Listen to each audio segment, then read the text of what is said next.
I was born in a small town where the mornings were painted with the smell of fresh bread and the sound of roosters crowing. Life was simple, slow, and tender. Everyone knew each other, and secrets were rare. But I had my own secret. I was a dreamer. When other girls learned to sew and cook, I would sit by the old oak tree with a book in my lap. I would escape into worlds where women were free, where choices were theirs, where love was kind. Sometimes I even wrote in a little diary with a broken lock. I wrote stories about teachers, adventurers, and women who never bowed to anyone. One day at school, my teacher asked me, "Elena, what do you wish to become when you grow up?" I stood tall, my small hands clutching the desk. "I want to become a teacher. I want to give dreams to children just like you give them to us." The class laughed at my boldness, but my teacher smiled proudly. She placed her hand on my head and said, "May your dreams grow, Elena." At home, I would watch my mother humming as she cooked. She was gentle, her eyes kind, but sometimes I caught a shadow in them, as if she carried a sorrow I could not yet understand. My father was stern but hardworking.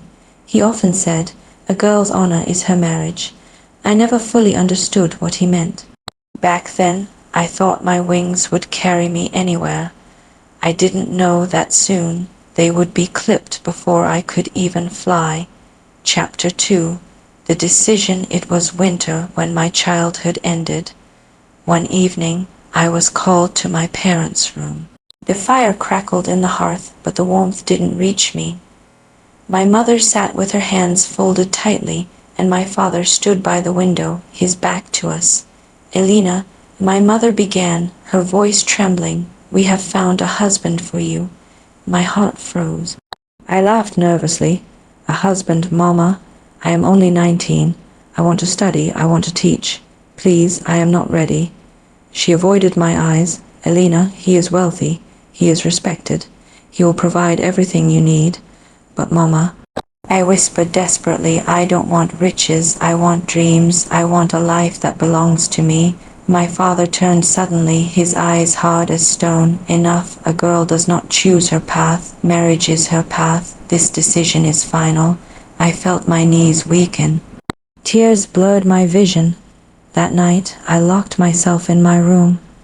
I pressed my books against my chest, whispering through my sobs, "Forgive me. They are taking me away, and I don't know if I'll ever come back." Chapter 3. The wedding. The days that followed were filled with music, colors, and celebrations. To everyone else, it was joy. To me, it was a funeral of my own freedom. Relatives filled the house, laughing and singing. Women painted my hands with henna, drawing flowers that looked beautiful but felt like chains. My cousins danced, whispering, "You are so lucky, Elena. He is rich and his house is grand." Lucky. I felt like a lamb being dressed for sacrifice. On the wedding day, they dressed me in a gown heavy with embroidery. Gold jewelry pressed against my skin, suffocating me. My face was painted with makeup, but no powder could hide my swollen eyes from crying all night. When I looked in the mirror, I didn't see a bride. I saw a prisoner.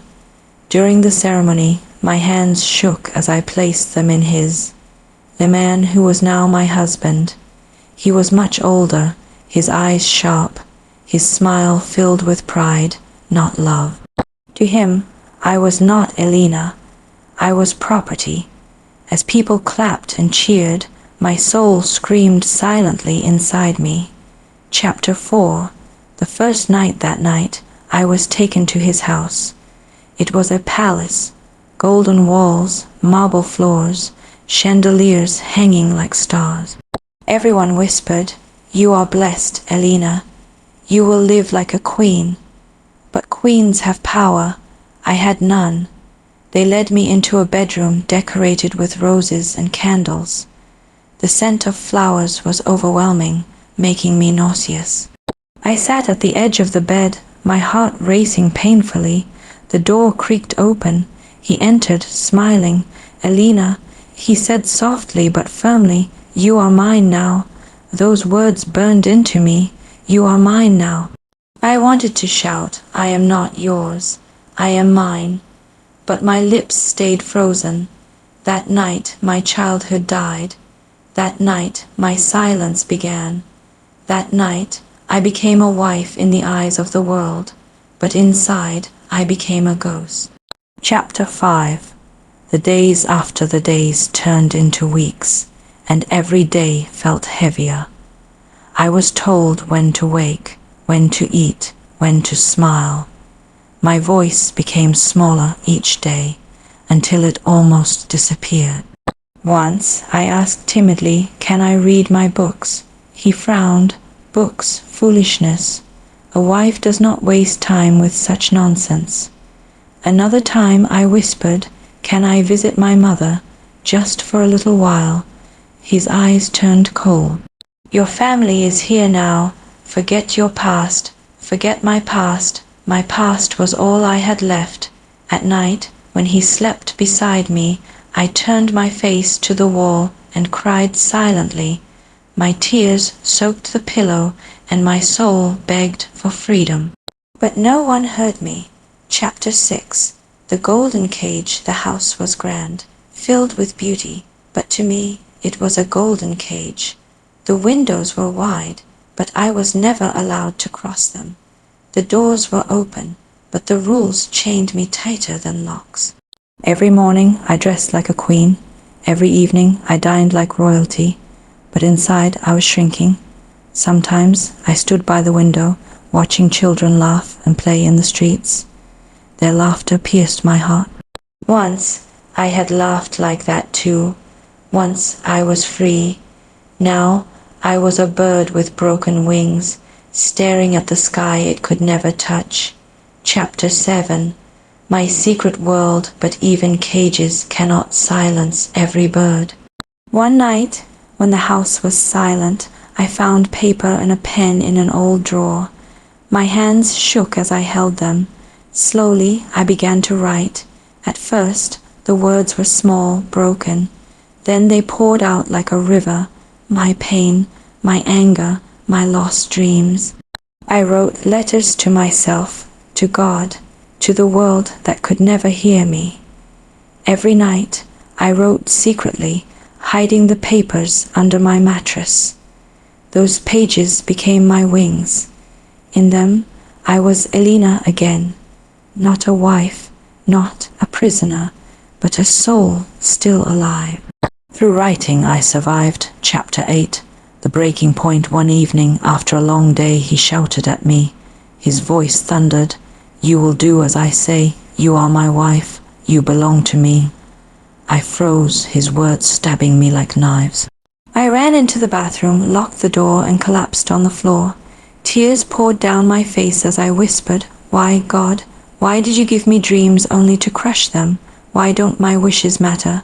That night, something inside me shattered. But something else awoke. Strength. Chapter 9. Survival. From that day, I made a silent vow. I may not control my life, but I will not let my soul die. On the outside, I obeyed. I cooked, I smiled, I played the role of the perfect wife. But inside, I guarded my secret world fiercely. Every night I wrote about freedom. I wrote about the little girl who once dreamed beneath the oak tree. I wrote about the woman I still hoped to become. My body was trapped, but my spirit, through my words, remained free. Chapter 10. Reflection. Years have passed. I am no longer 19. When I look back, I realize my first night was not just the night I entered his house. It was the night my innocence was stolen, the night my dreams were buried. But it was also the night I discovered something powerful. Even in the darkest darkness, the heart can keep a flame alive. I am Elena. And though my wings were broken, my spirit still found a way to fly. The end